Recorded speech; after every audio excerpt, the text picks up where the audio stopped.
Over the decades, Dragon Ball has spared no feat in showing us just how powerful Goku and the Saiyans can get. Dragon Ball was the beginning of it all, as Goku would hone his martial arts. In Dragon Ball Z, transformations would take center stage as Goku and the others would find unique ways to harness and unleash Saiyan power. And in Dragon Ball Super, God Ki and Divine Training would set the series in a realm where pure power is no longer enough to get the job done. But when it comes to the Dragon Ball fan manga community, they would assimilate the best of all facets of Dragon Ball and give the community exactly what they want to see, with some of the most daring and innovative ideas coming directly from us. And this brings us to possibly the greatest Dragon Ball fan manga of all time, Dragon Ball Kakumei. Dragon Ball Kakumei might be the biggest Dragon Ball fan manga of all, next to Dragon Ball AF. It's a story of the impending doom that happened after Android 17 made the wish to revive all the erased universes at the end of the Tournament of Power, and thanks to the limitless power of the Super Dragon Balls, all of the previous gods of destruction and angels would be revived. Goku might not be the main focus of this story at this point, but just how strong is this iteration of him? Is Kakumei Goku closer to anime Goku or manga Goku? Well, seeing as how Goku has been in prison for I don't know how long at this point, and no, not betrayed, just in prison within Universe Zero since the first arc, we only have his initial battle with Beerus to go off of, but within this, there were a lot of feats. Once again, if you guys haven't experienced Dragon Ball Kakumei at this point, definitely be sure to go check out the playlist that I'm gonna have linked at the top of the screen right now. Without further ado, let's go ahead and get to it. So Dragon Ball Kakumei would start off with a short recap of the events that preceded this story. Dragon Ball Z, the Tournament of Power, and even the encounter with Broly, who we might do a separate Kakumei video on, because I think this version of Broly in this story is absolutely insane as well, but we'd eventually get to Goku facing off against Beerus. This is a rematch that we've been waiting for ever since Goku first acquired Super Saiyan God at the beginning of Dragon Ball Super. In this fight, Goku was being toyed with by Beerus, who was still very clearly superior to him, but what about post-Tournament of Power in Kakumei now? Through decades of experience and honing his skills over the years of difficult battles, Goku has now pretty much perfected his Super Saiyan Blue form to the point where he's able to face Beerus with it. This is one of the first things that we noticed in Chapter 1 of Kakumei, how Goku didn't initially engage Beerus in Ultra Instinct, but with this super refined version of Super Saiyan Blue, something that he didn't have in the anime. Presumably, Goku is still at the point where Ultra Instinct is involuntary for him, since he didn't train with Beerus yet until much later on in the canon manga. But even as a Super Saiyan Blue, Goku would put up a much better fight against Beerus than we'd expect, causing Beerus to be a lot more serious this time around in their battle. In the first attack, these two would split planets in half and sling each other all over the galaxy. This is a lot more expansive of a battle than, for example, what we saw in the Dragon Ball Super Broly movie until Goku and Vegeta fused into Gogeta and started, shattering reality and all that nonsense.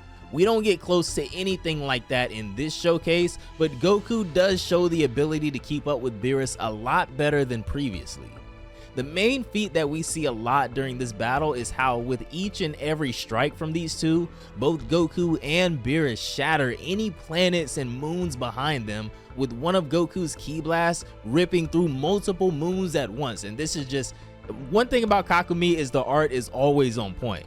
And just off of the optics alone, it's easy to assume that Goku and Beerus were neck and neck during their battle, but if you really look closely, while it is impressive that Goku was able to keep up the way he was, Beerus still has the upper hand. Techniques like high-speed movement and even instant transmission would give Goku a slight edge here and there, but even so, Beerus was still clearly the aggressor. These two would even take their battle from planet to planet, similarly to when Goku and Gas were fighting in the manga, chasing each other from planet to planet with instant transmission, but Beerus would be the one to take things to the next level by completely disregarding the life around their fight, as Goku ends up on planet Taco Taco with Beerus preparing a massive attack to toss down at him. Goku flies back up into space to meet him, kinda similarly to what happened in the Battle of Gods movie, which has a few references all over this battle, but a kid from Taco Taco finds himself hanging onto Goku's leg as Beerus' attack homes in on them. So Goku has no choice but to do one of the most insane things that I have ever seen from him, fan manga or not, in tanking a full-powered supernova attack from Beerus head-on in order to save this child and even the planet down below.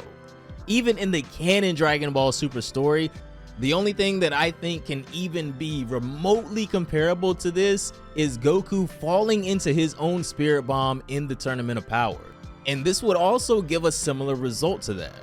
After Goku fell into the Spirit Bomb, this would be his initial trigger for Ultra Instinct for the very first time, and the same would happen after tanking Beerus' attack as well in Kakumei, proving that Goku doesn't quite have the control yet at this point to harness Ultra Instinct at will. Is this reason alone enough to say that he isn't quite as strong as manga Goku though? Well, in the canon series, we still haven't gotten a Goku versus Beerus rematch, so it's kinda hard to compare there, but he's clearly much stronger than he was in the Tournament of Power. Although the Tournament of Power was a much more contained situation than this is too. In Ultra Instinct, we would see Goku lift a planet above his head like Superman, which is of course something we've never gotten to see him do, but he's never really been in a familiar scenario as this. One of the most impressive feats Goku shows off was pulling together a bunch of planets around them in this cosmic level attack. I don't know if there's a better way to put it, and this would cause Beerus to briefly show his most powerful form. I know Goku wasn't in Mastered Ultra Instinct during this fight, but causing Beerus to have to use his true power is something that we've never been witness to before, and Ultra Instinct Goku in Dragon Ball Kakumei is the one to finally pull that off. So for this reason, in Kakumei while using Ultra Instinct, I think it's pretty fair to assume that Goku is relative to Beerus, who was forced to transform. Unfortunately, we would never get to see UI Goku face off against this form of Beerus, and very shortly after this, Goku would be sealed within Universe Zero with the rest of the revived gods and angels thanks to the Grand Priest. But I think based off of this last engagement, Kakumei Goku is much closer to manga Goku than anime Goku. After analyzing Goku's feats in Dragon Ball Kakumei and cross-referencing both the anime and the manga, what do you guys think? Do you think Kakumei Goku is closer to manga or anime Goku, and is him allegedly not being able to trigger Ultra Instinct at will at this point in the story? And remember, he hasn't gotten to train as much as like Vegeta and Broly because he's been sealed this long. Is that as significant as we're making it seem in this video? But because of this point, I don't think there's any sensible way where we could try to say that Kakumei Goku is stronger than manga Goku, mainly really because of what manga Goku has been able to do with honing both versions of Ultra Instinct, Sign and Mastered. But when we talk about Broly and eventually Vegeta, I think you guys might be convinced otherwise on some things. But that is going to do it for this video, fellas. I know Dragon Ball Kakumei has been ghost for far too long now, but as far as I know, they're working on the anime, so hopefully sometime soon we'll get another chapter of Kakumei and maybe an anime announcement. But anyways, fellas, have a great day, and I'm gonna see you all in the next one. Bye, guys.